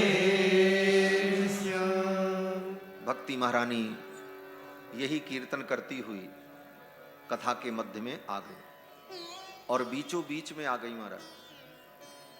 इधर श्रोता इधर वक्ता और बीच की जो जगह थी वहीं भक्ति महारानी अपने पुत्र ज्ञान वैराग्य को लेकर के आ गई। जब सामने प्रकट हो गई तब लोगों की दृष्टि गई तो सभी श्रोता आपस में विचार करने लगे कि कथम प्रविष्टा कथमागतेयम, ये कथा में कैसे आई, किधर से आई। आते हुए किसी ने इनको देखा नहीं। मध्ये मुनीनाम इति तर्कयन्तः, ये मुनियों के मध्य में बीचों बीच में आकर के खड़ी हो गई। यहां बड़े बड़े मुनि बैठे थे, किधर से आई किसी ने आते नहीं देखा। ये आई तो कैसे आई, ये प्रश्न हो गया। अगर कहीं से आती तो किसी को तो दिख जाती कि इधर से आई कि इधर से आई। मध्य मुनि नाम कथमागता, कैसे आई। तो प्रश्न किया उन श्रोताओं ने, किससे, बोले सनकादिकों से। आप ही बताओ ये भक्ति महारानी किधर से आई। आप तो ऊपर गद्दी लगाए बैठे थे, आपको तो जरूर दिखा होगा इधर से आई कि इधर से आई कि इधर से आई। तो सनकादिकों ने बड़ा प्यारा उत्तर दिया महाराज। सनकादिकों ने कहा, अरे श्रोताओं, हे भक्तों, ये कहीं से नहीं आई हैं। बोले तब, बोले इसी कथा के मध्य से इनका प्रादुर्भाव हुआ है, इस कथा के मध्य से ये प्रकट हुई। कथार्थतो निष्पतिता धुनेयम, इसी कथा के अंदर से इनका प्रादुर्भाव हुआ। भगवान की भक्ति और ज्ञान वैराग्य ये कहीं से आते नहीं हैं। हमारे आपके जीवन में भी ज्ञान कहीं से चल करके नहीं आएगा, वैराग्य कहीं से चल करके नहीं आएगा, भक्ति कहीं से चल करके हमारे जीवन में नहीं आएगी। अपितु आप भगवान की कथा सुनते रहोगे तो इसी कथा में ही सुनते सुनते ज्ञान वैराग्य भक्ति तीनों आपके जीवन में आ जाए। ये इसका तात्पर्य है। सनकादिक कहते हैं कथार्थतो निष्पतिता धुनेयम, अभी अभी इसी कथा से इनका प्रादुर्भाव हुआ। अब तो लोग बड़े प्रसन्न हुए। तब तक भक्ति महारानी बोल पड़ी। भक्ति महारानी ने कहा कि भवद्भिरद्यैव कृतास्मि पुष्टा, हे भगवान, आपने कथा सुना करके हमको पुष्ट कर दिया। भक्ति महारानी भी थोड़ी कमजोर हो गई। भक्ति महारानी कहती, हे मुनिवर, आपने कथा सुना करके हमको पुष्ट कर दिया, हमारा पोषण किया है। देखो, कथा से भक्ति का पोषण होता है। कोई भक्त हो लेकिन उसको कथा सुनने को न मिले, बोले तो उसकी भक्ति बेचारी दुबली पतली हो जाती, कमजोर हो जाती। कथा सुनती रहे तो उसका पोषण होता रहता। कथा ही भक्ति का पौष्टिक आहार है, और अगर कथा नहीं मिली तो भक्ति बेचारी कुपोषण का शिकार हो जाएगी। इसलिए भक्त को तो भगवान की कथा सुनते रहना चाहिए। भवद्भिरद्यैव कृतास्मि पुष्टा, भक्ति कहती आपने हमको पुष्ट कर दिया। कलिप्रणिष्टापि कथा रसेन, इस कथा रस से आपने हमको परिपुष्ट कर दिया। लेकिन अब ये बताओ, कथा सुना करके आपने हमको इतना मोटा तरो ताजा बना दिया। भक्ति महारानी कहती हैं कि कथा से आपने हमको इतनी पुष्टि प्रदान कर दी कि अब मैं बहुत देर तक खड़ी नहीं रह सकती, कोई गद्दी उद्दी बताओ, मैं कहाँ बैठूं। भक्ति महारानी कहती है, कब तक मैं खड़ी रहूं, बैठने का कोई स्थान तो बताओ। क्वाहम तु तिष्ठाम मधुना ब्रुवंतु, भक्ति महारानी कहती क्वाहम तु तिष्ठामि, मैं कहां बैठूं, अधुना ब्रुवंतु, जल्दी से आप बताओ। तब सनकादिकों ने भक्ति महारानी की ओर देखा और कहा, हे देवी एक काम करो, भक्तेषु गोविंद स्वरूप कर्त्री, हे भक्ति महारानी आप तो जिसके हृदय में आ जाती हो ना, उसको गोविंद का स्वरूप प्रदान कर देती हो। जिसके जीवन में भक्ति आ जाए वो भक्ति क्या करती है, बोले उस भक्त को भगवान के समान ही बना देती। ज्ञान मार्ग में जिस बात का चिंतन किया जाता है, ब्रह्मविद ब्रह्मैव भवति, भक्ति भी वही काम करती। भक्ति क्या करती, बोले भक्त को भगवान का स्वरूप प्रदान कर देती। भक्तेषु गोविंद स्वरूप कर्त्री, प्रेमैक धर्त्री, भवरोग हंत्री, प्रेम के स्वरूप को धारण करने वाली, भव रोग को मिटाने वाली ये भक्ति जीव को, भक्तों को भगवान का स्वरूप प्रदान कर देती। सनकादिकों ने कहा, हे भक्ति महारानी आप एक काम करो, ये जितने मेरे श्रोता बैठे हैं ना कथा सुनने वाले, इन श्रोताओं के हृदय में जाकर के आप बैठ जाओ, यही आपके लिए सर्वोत्तम आसन है। और भक्ति महारानी उन श्रोताओं के हृदय में जाकर के बैठ गईं अपने पुत्र ज्ञान वैराग्य को लेकर। इस कथा का सार क्या है, बोले इस कथा का सार यही है कि जो भगवान की कथा सुनता है, इसी कथा में उसके जीवन में भगवान की भक्ति आ जाती है और भक्ति अपने पुत्र ज्ञान वैराग्य को लेकर उस श्रोता के हृदय में सदा के लिए विराजमान हो जाती है।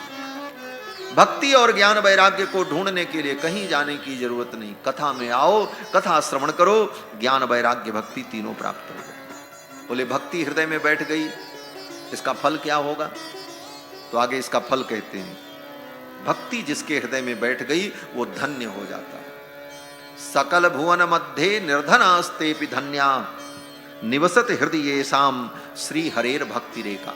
भगवान हरि की भक्ति जिसके हृदय में आ जाए वो निर्धन होकर के भी धन्य हो जाता है। ऐसे निर्धन धन्य नहीं होते।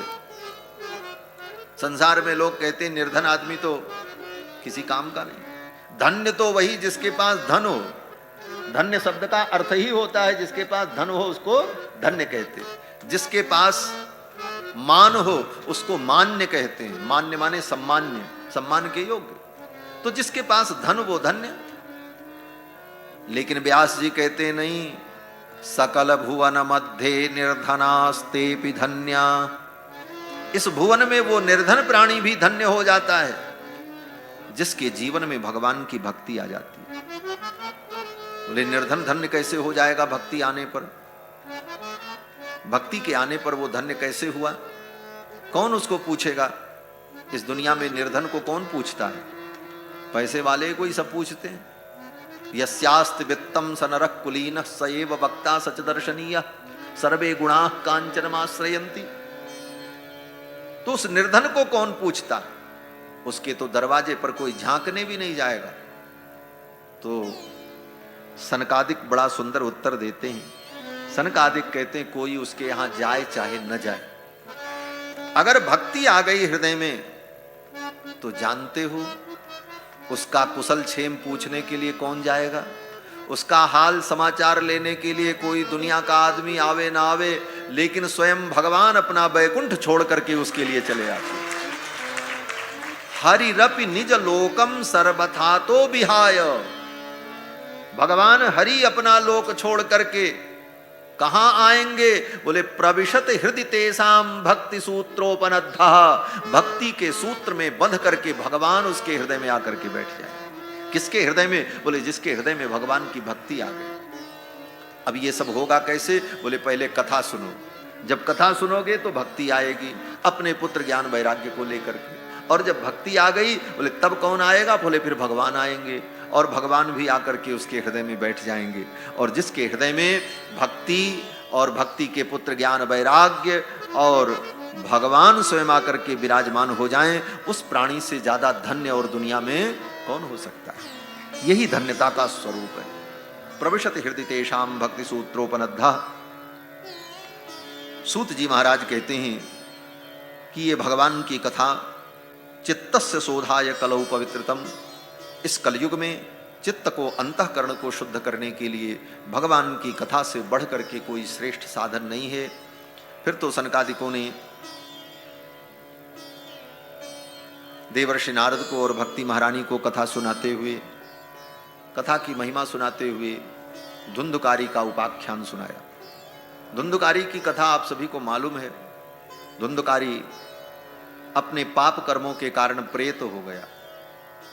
वेश्याओं ने उसे मार डाला और मार करके घर में ही गाड़ दिया जमीन में, वो प्रेत हो गया। श्री गोकर्ण जी महाराज जब तीर्थ यात्रा करके घर में आए तो वो प्रेत कभी मेष के रूप में, कभी भैंसे के रूप में दिखाई पड़ता। गोकर्ण जी ने हाथ में जल लेकर मंत्र पढ़ करके जल का छींटा दिया, थोड़ी शांति मिली। तो गोकर्ण जी ने पूछा, तुम कौन हो? तो उस धुंधकारी प्रेत ने कहा कि अहम भ्राता त्वदीयोस्मि, मैं तुम्हारा भाई हूं। धुंधुकारी नामतः, मेरा नाम धुंधुकारी। गोकर्ण जी ने कहा, अरे धुंधुकारी, तुम प्रेत हो गए? तुम्हारे लिए तो मैंने गया में श्राद्ध किया, पिंडदान किया, तुम मुक्त नहीं हुए? तो धुंधुकारी ने कहा कि एक बार नहीं 100 बार गया में मेरा श्राद्ध करो, लेकिन मुझे मुक्ति मिलने वाली नहीं है, क्योंकि मैंने बहुत पाप किया है। गया श्राद्ध करने पर जीव को मुक्ति मिल जाएगी, इसकी गारंटी नहीं है। धुंधुकारी नहीं मुक्त हुआ। धुंधुकारी स्वयं कहता है कि गया श्राद्ध सते नापि मुक्तिर में न भविष्यति। गया में 100 बार मेरा श्राद्ध करो, लेकिन मेरी मुक्ति नहीं होगी, क्योंकि मैंने ऐसे भयंकर पाप किए। तो गया श्राद्ध करने पर पितरों का उद्धार हो जाता है, लेकिन सभी पितरों का उद्धार हो गया इसकी गारंटी नहीं है। हो सकता है किसी ने कोई भयानक पाप किया हो जिसकी मुक्ति न भई हो। बोले ऐसी स्थिति में क्या करें? गोकर्ण जी महाराज बड़े चिंतित हुए। तो सूर्य भगवान से पूछा, हे भुवन भास्कर, हे मरीचिमाले, आप समस्त विद्याओं के स्वामी हैं, आप कृपा करके बताओ, गया श्राद्ध से भी जिसकी मुक्ति न हो उसके लिए क्या करना चाहिए? गोकर्ण जी महाराज के पूछने पर सूर्य भगवान की किरणों से ध्वनि आई और भगवान सूर्य ने कहा, सप्ताह वाचनम कुरु। श्रीमद् भागवत महापुराण की साप्ताहिक कथा सुनाओ। एक सप्ताह विधि पूर्वक श्रीमद् भागवत की कथा श्रवण करने से पापी प्राणी का उद्धार हो जाता है और पाप से उसे मुक्ति मिल जाती है। तब तो श्री गोकर्ण जी महाराज ने आयोजन किया और आषाढ़ के महीने में, आषाढ़ के शुक्ल पक्ष की नवमी से लेकर के गुरु पूर्णिमा पर्यंत 7 दिनों तक भागवत की कथा सुनाई। वो धुंधकारी प्रेत आया और एक मंडप में बांस था, उसी बांस में बैठकर, उसी खंभे में बैठकर वो कथा सुना 7 दिनों तक। 7 दिनों तक धुंधकारी ने कथा सुनी और वो प्रेत योनि से मुक्त हो गए, उसके सारे पाप नष्ट हो गए। कभी कभी कथाओं में मैं कहता हूं, धुंधकारी अपना उद्धार करना चाहता था, इसलिए उसका उद्धार हो गया। जब तक हम स्वयं अपना कल्याण नहीं चाहेंगे तब तक हमारा कल्याण कोई नहीं कर सकता। धुंधकारी अपना कल्याण चाहता था, इसलिए वो बांस में बैठ करके कथा सुन लिया और मुक्त हो गया। हम आप बिस्तर पे बैठ के कथा नहीं सुन पा रहे। सोफा लगा दो, गद्दी लगा दो, कूलर लगाओ, पंखे लगाओ, इतनी सुविधा दो, उसके बाद व्यक्ति कथा सुनने को तैयार नहीं है। और धुंधकारी एक बांस में बैठकर कथा सुनता और मुक्त हो गया। और जब मुक्त हुआ महाराज, 7वें दिन धुंधकारी को दिव्य स्वरूप की प्राप्ति हो। दिव्य रूप धरो जातस तुलसी दाम मंडितः, सुंदर हरी हरी तुलसी की माला पहने हुए, पीतवासा घन श्यामो, सुंदर पीतांबर धारण किए हुए, श्याम वर्ण, मुकुटी कुंडलान्वितः, मस्तक पर मुकुट, कानों में कुंडल, दिव्य देवता का स्वरूप धारण किए हुए चतुर्भुज रूप में धुंधकारी प्रकट हुआ और अपने भाई गोकर्ण जी को प्रणाम किया। ननाम भ्रातरम सद्यो गोकर्णमृति चाब्रवीत। गोकर्ण जी को प्रणाम किया और धुंधकारी ने कहा, भैया त्वया हम मोचितो तुमने हमें मुक्त कर दिया, कथा सुना करके मेरा कल्याण कर दिया। आज मैं मुक्त होकर के जा रहा हूं, मेरे सारे पाप नष्ट हो गए। धुंधकारी स्वयं ने बताने लगा। धुंधकारी ने कहा, धन्या भागवती वार्ता, ये भागवत की कथा कितनी धन्य है। प्रेत पीड़ा विनाशिनी, ये तो प्रेत पीड़ा का भी नाश कर देती है। सप्ताह श्रवण मात्र से मुझे समस्त पापों से मुक्ति मिल गई और मैं भगवान के धाम जा रहा हूं। धुंधकारी ने कहा, हे प्राणियों, भागवत की महिमा सुनो। अब धुंधकारी महिमा बता रहा भागवत की, क्योंकि वो तो अनुभव कर चुका है, और अनुभव करके कोई कहता है तो वो बात अधिक प्रामाणिक होती है। सुनी सुनाई तो सभी कहते हैं, धुंधकारी अपना अनुभव बोल रहा है। धुंधकारी कहता है, हे प्राणियों, कंपन्ते सर्व पापानि सप्ताह श्रवणे स्थितः। भागवत की कथा सुनने के लिए जो संकल्प करके बैठ जाए तो उसके जितने पाप हैं वो सब कांपने लगते हैं। शरीर के सारे पाप कांपने लगते हैं। क्यों? बोले वो पाप आपस में बात करने लगते हैं। जो कथा सुनने बैठ गया, कथा मंडप में आकर के बैठ गया, उसके पाप जितने थे वो वहीं दरवाजे पर रुक गए, भीतर नहीं आए, और वहीं आपस में वार्ता कर रहे हैं। बोले क्या वार्ता कर रहे हैं? बोले आपस में वो सब पाप चर्चा करते हैं। अस्माकं प्रलयम सद्यः कथा चेयम करिष्यति, ये कथा तो हमारा सर्वनाश कर देगी, ये कथा तो मेरा सर्वनाश करने के लिए आई है। वे पाप आपस में ऐसी चर्चा करते हैं। कौन से पाप? बोले आर्द्रम शुष्कम लघु स्थूलम, नए पाप, पुराने पाप, छोटे पाप, बड़े पाप, वांग मन कर्म अभिकृतम, वाणी मन और कर्म से किए गए सारे पाप कथा श्रवण मात्र से नष्ट हो जाते। बंधुओं, भगवान की इस कथा की अद्भुत महिमा है।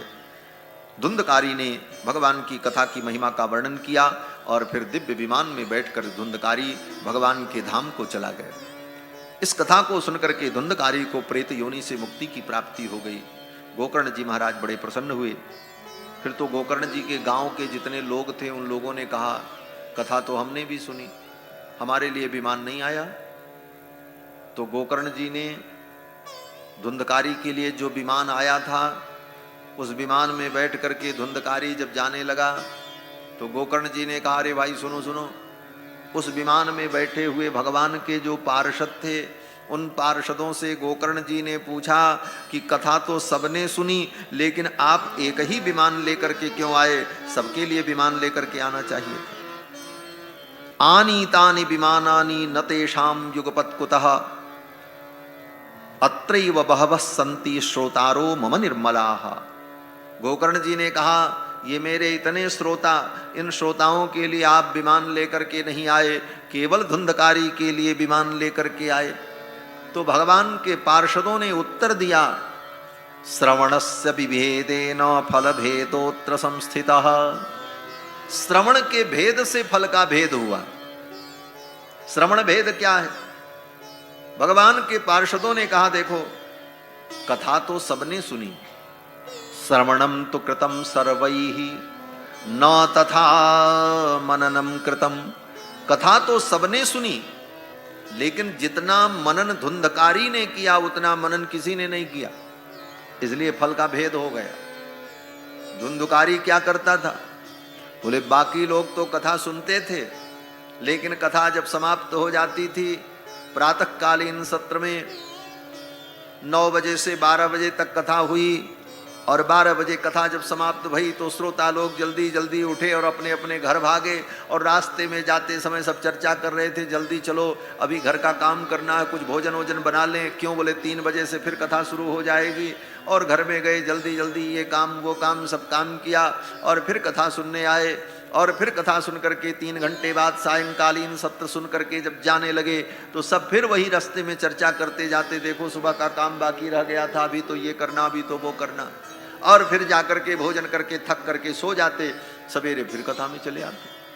कथा तो सब सुनते, लेकिन कथा का मनन और कथा में डूबना ये उनसे नहीं हुआ। और धुंधकारी क्या करता था?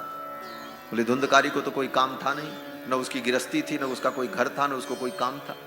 जब गोकर्ण जी महाराज कथा सुना करके चले जाते तो बेचारा उसी बांस में बैठा रहता था, कहीं नहीं जाता था। प्रतीक्षा करता था, देखता रहता था। ये व्यास गद्दी सूनी हो गई, गुरुजी चले गए विश्राम करने, अब 3 घंटे बाद आएंगे, फिर उनका दर्शन होगा। कितनी अच्छी बात सुनाई थी, कृष्ण की महिमा सुनाई, कृष्ण कैसे प्रकट हुए, भगवान कृष्ण की दिव्य झांकी क्या है, जो जो सुनाया गोकर्ण जी ने उस सब का वो चिंतन करता था। और चिंतन करके उसे आनंद होता, कभी रोमांच होता, कभी आंखों से अश्रुपात होता, कभी वाणी अवरुद्ध हो जाती, कभी खिलखिलाने लगता, कभी रोने लगता, कभी हंसने लगता। बाग गदगदा द्रवते यस्य चित्तम रुदंत भीक्षणम हसति क्वचिच्च विलज्जोदगायत नृत्यते च मद भक्ति युक्ता भुवनम पुनाति। जो भक्त का स्वरूप है, अब तो वो इसी भाव में रहता। और फिर जब 3 बजे से फिर व्यास जी आते बैठते, फिर कथा सुनता। कथा सुना करके जब गोकर्ण जी चले जाते तो पूरी रात उसे नींद नहीं आती, भगवान की लीलाओं का चिंतन करता। कब सवेरा होगा, कब व्यासपीठ पर गुरुदेव फिर विराजमान होंगे, फिर उनकी मधुर वाणी मुझे सुनने को मिलेगी। इसी तरह अहरनिश 7 दिनों तक कथा को ही पीता रहा, कथा को ही जीता रहा, कथा को ही सुनता रहा और कथा में ही सोता रहा, कथा में ही जागता रहा। उसका जीवन कथामय हो गया 7 दिनों में। और उसका परिणाम, बोले उसका परिणाम यही हुआ कि 7वें दिन धुंधकारी के लिए दिव्य विमान प्रकट हो गए और विमान में बैठ करके धुंधकारी भगवान के धाम को गए। उन भगवान के भक्तों ने, पार्षदों ने कहा कथा तो सबने सुनी, लेकिन धुंधकारी ने जिस भाव से सुना उस भाव से सबने सुना, सबने नहीं सुना। सब ऐसे ही सुनते तो सबको वही फल मिलता। अब तो जितने लोग थे वो सब द्वापर युग था महाराज, लोगों में दृढ़ता थी। सब लोगों ने कहा महाराज हमसे गलती हो गई, हम इस कथा की महिमा को समझ नहीं पाए, इसकी इतनी दिव्य महिमा है। अब तो 7 दिन बीत गए, अब हम क्या करें? ऐसा करो महाराज एक बार फिर से आप कथा सुनाओ। हाँ, फिर कथा शुरू हो गई।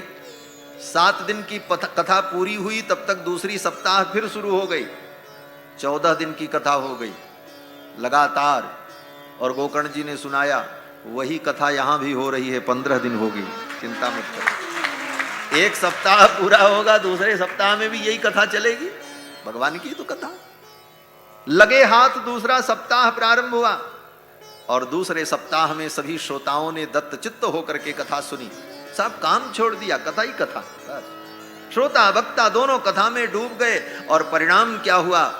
बोले जब कथा समाप्त हुई, श्रावण का महीना था, सबके लिए विमान आया।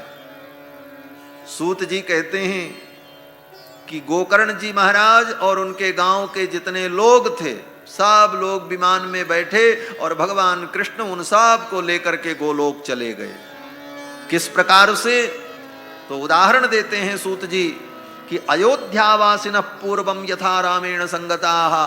जिस प्रकार त्रेता युग में भगवान श्री राम अयोध्यावासियों को लेकर के अपने वैकुंठ चले गए, उसी प्रकार तथा कृष्णेन ते नीता गोलोकम योगी दुर्लभम, उसी प्रकार भगवान कृष्ण उन सब को लेकर के भगवान के अपने धाम चले।